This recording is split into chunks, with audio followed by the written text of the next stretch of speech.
Freedom. Freedom to dream, to create, to grow, and pursue. We are a nation where competition and collaboration coexist. A nation whose rich tapestry of people and ideas create innovation and opportunity. Oh, the U.S. Chamber of Commerce. The U.S. Chamber of Commerce loves competition, guys. Competition means freedom. Except they don't really, because when the Federal Trade Commission, the FTC, announced a new rule banning so-called non-compete agreements, oh man, they got their lobbyists ready to fight back. Because fact of the matter is, if you happen to be a worker who sees a better paying job opportunity, and you wanna maybe leave your job or use that new job opportunity as leverage to get a pay raise, well, that non-compete agreement that the company had you sign, that'll squash your efforts immediately, which is why the FTC made an excellent move in wanting to ban non-compete agreements, okay? Fact of the matter is, companies are not fans of competition at all. No, they love monopolies. They want to control the market. And more importantly, they want to prevent you from asking for more money. So what's going on here? Well, let's give you the details. On January 5th of this year, in a move that I loved, the Federal Trade Commission announced a ban on non-compete agreements. Now, if you're unfamiliar with non-compete agreements, they can take many shapes and sizes, but generally they forbid employees from quitting to work for a competitor or even starting at a competing business or starting a competing business, right? So the FTC estimates that 1 in 5 Americans, that is a huge number, about 20% of Americans have basically been pressured to sign these non-compete agreements. And that's not good because according to the Washington Post editorial board, yes, the Washington Post editorial board, non-compete agreements depress wages, hamper people's ability to change jobs, and have a chilling effect on entrepreneurship. Okay, so corporations are now scrambling to extend the 90-day period of public comment on the FTC's proposed ban. Okay, so it hasn't gone into effect yet. The way things work is there needs to be a certain amount of time for the public to comment on the proposal before the proposal goes into effect. The Chamber of Commerce-led industry coalition includes the American Hospital Association, the American Bankers Association, National Restaurant Association, and dozens of other employer-led groups that represent the very largest corporations in America. And they're the ones who are fighting back and hoping to extend that 90-day comment period so they can eventually squash this FTC rule banning non-compete agreements. Now, opposition even extends to the media. The National Newspaper Association, which represents community newspapers across America, signed on to the chamber letter sent earlier this week. News outlets, like virtually every other industry, have increasingly adopted non-compete clauses in employment contracts, not only for top editors and executives, but also for low-level journalists and other employees.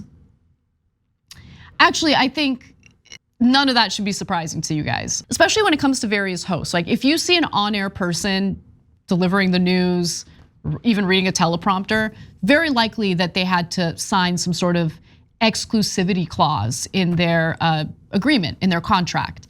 And that's because the platform or the channel that they're on doesn't want you to appear on any other place, right? On any competitor show. I think that's incredibly stupid and short-sighted because it's a great way to get the word out there about your show or whatever you're working on by going on other shows, but you know, executives, what are you gonna do? Anyway, but let's move on, what else? So this is not a new effort. Corporations have been lobbying in favor of non-compete laws for quite some time now. So Ken Klippenstein wrote about this in the Intercept. The HR Policy Association, which represents major employers including McDonald's Corporation, Johnson & Johnson, and Johnson & Johnson, has closely tracked the reform effort around non-compete clauses. The National Association of Manufacturers, which represents Toyota, ExxonMobil, BNSF, and other large employers, reported lobbying the FTC and other federal agencies over non-compete issues. Now, even if the FTC's ban on non-competes does pass, big business is apparently not worried, and that should make you worried. Because look, another really good example of how these non-compete agreements have been utilized to essentially hurt labor and the ability to earn higher wages is if you're working at, let's say, a fast food restaurant, there have been instances of those employees signing non-compete agreements that prevent them from working at a different store within the same fast food umbrella. So a McDonald's worker wouldn't be able to leave and work at another McDonald's that offered him or her more money. That's how insane it is. Okay, so the chamber, by the way, has threatened a lawsuit to block the FTC rule. There's no need to panic. Jackson Lewis, one of the most aggressively anti-union law firms in the country, which advises businesses, wrote in a special report on January 10th, quote, "It is still early in the process. If the final rule is issued, there will be significant and substantial legal challenges to it." And this is how the game is played.